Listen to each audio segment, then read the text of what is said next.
भारत में जो लोग सेकुलरिज्म का नारा लगा रहे हैं, सेकुलरिज्म के नीति पर अमल करने का काम नहीं कर रहे हैं। कौन है वो लोग? शासक जाति के लोग। भारत में शासक जाति कौन है? भारत में ब्राह्मण एकमात्र शासक जाति है और भारत में कोई भी जाति शासक जाति नहीं है। ज्यादा से ज्यादा क्षत्रियों को, ज्यादा से ज्यादा वैश्यों को ब्राह्मणों ने क्षत्रियों को, वैश्यों को अपने साथ मिलाया, लोकतंत्र होने की वजह से मिलाया। अगर वर्ण व्यवस्था का राज होता तो ब्राह्मणों को, क्षत्रियों को और वैश्यों को भी मिलाने की जरूरत नहीं होती, क्योंकि वीर ब्राह्मणों को धर्म का आदेश ही पर्याप्त है कि ब्राह्मण सुप्रीम है। We are the chosen people by the God. ब्राह्मण क्या कहता है? We are the chosen people by the God and not by the people. हम भगवान के चुने हुए लोग हैं। ये जो ब्राह्मण ने खुद ही लिखा, खुद ही घोषित किया, हम भगवान के चुने हुए हैं। ये जो आदेश ब्राह्मण के पास में है, बस इसी आदेश के आधार पर ब्राह्मण सबके सर पर बैठा रहता है। क्षत्रिय के समर्थन की जरूरत नहीं है, वैश्य के समर्थन की जरूरत नहीं है। अगर धर्म का राज होता, वर्ण का राज होता, तो धर्म का, शास्त्र का आदेश पर्याप्त है ब्राह्मण के लिए। मगर भारत में लोकतंत्र है, इसलिए ब्राह्मण को, क्षत्रियों को साथ में लेना पड़ता है, वैश्य को साथ में लेना पड़ता है। वो साथ में लेता है, इसका एक अर्थ है टर्मिनोलॉजी में। क्या अर्थ है?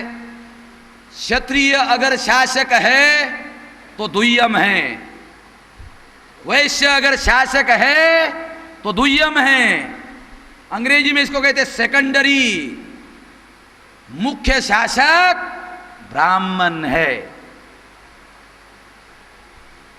ध्यान रखना, ये जो बातें हैं, ये बात फंडामेंटली समझने की है। तो भारत में ब्राह्मण शासक है और सबके साथ में ब्राह्मण जो है, जो भेदभाव का व्यवहार करता है, बहुत लोगों को इसके बारे में जानकारी नहीं है। ये जानकारी का अभियान साथियों हम लोग चला रहे हैं।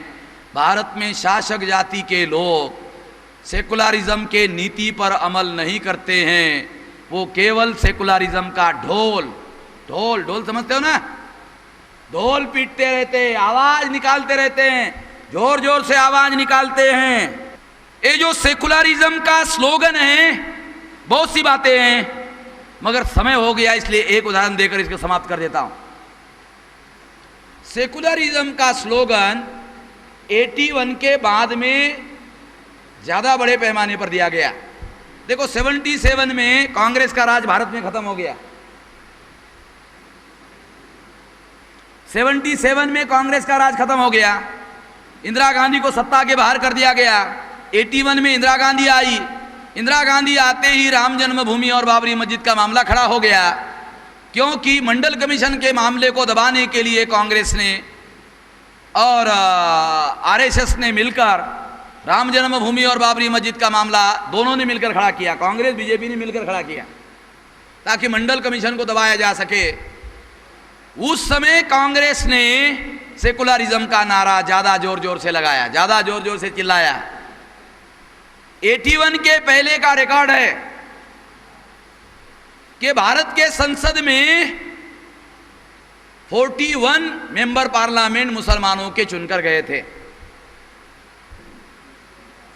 सेकुलरिज्म का नारा लगाने के पहले 41 मेंबर पार्लियामेंट मुसलमानों के चुनकर गए थे भारत के संसद में।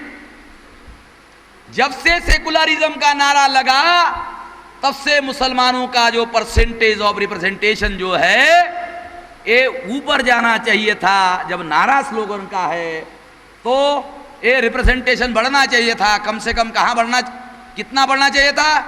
अगर हम मानते हैं कि भारत में 12% मुसलमान हैं, चर्चा के लिए 12% मुसलमान हैं, तो 543 में 66 मुसलमान होने चाहिए।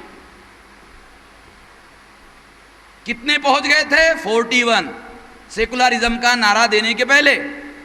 मैं एक ही उदाहरण, फंडामेंटल उदाहरण देना चाहता हूं। और जब से सेकुलरिज्म का नारा देना शुरू हुआ, मुसलमानों का रिप्रेजेंटेशन पार्लियामेंट में ऊपर जाने की बजाय नीचे की तरफ आने लगा। और ये आकर रुका हुआ है 18। अभी 41 से नीचे आया, कहां तक आ गया? अब मुसलमानों को 18 सीटें मिली है। इसका मतलब है जब सेकुलरिज्म का आवाज बहुत बढ़ गया था, तब मुसलमानों की संसद में आवाज जो 41 पहले थी स्लोगन के पहले, अब वो 18 हो गई है। यानी सेकुलरिज्म का नारा लगाने से मुसलमानों के हक और अधिकार में बढ़ोतरी नहीं, कमी हो गई है।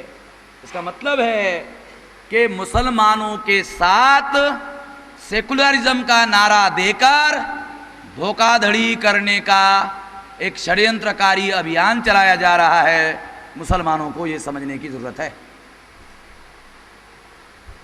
जब ब्राह्मण सेकुलरिज्म का नारा लगाता है तो जो देश की पीड़ित शोषित जनता है, प्रगतिशील जनता है, उसको भी लगता है सेकुलरिज्म का नारा प्रगतिशीलता का नारा है। वो भी उसके झांसे में आ जाता है और वो मुसलमानों के साथ साथ वो भी फंस जाता है और फंसकर वो उनका शिकार हो जाता है। साथियों, जो लोग शासक जातियों के नारे का शिकार नहीं बनना चाहते हैं, उनको अपने दुश्मनों की पहचान करनी होगी। सेकुलरिज्म का नारा लगाने वाले जो लोग हैं, ये हमारे दुश्मन हैं। दुश्मन को पहचानने की ज़रूरत है। इसके लिए इस विषय को चर्चा के विषय में बनाया है।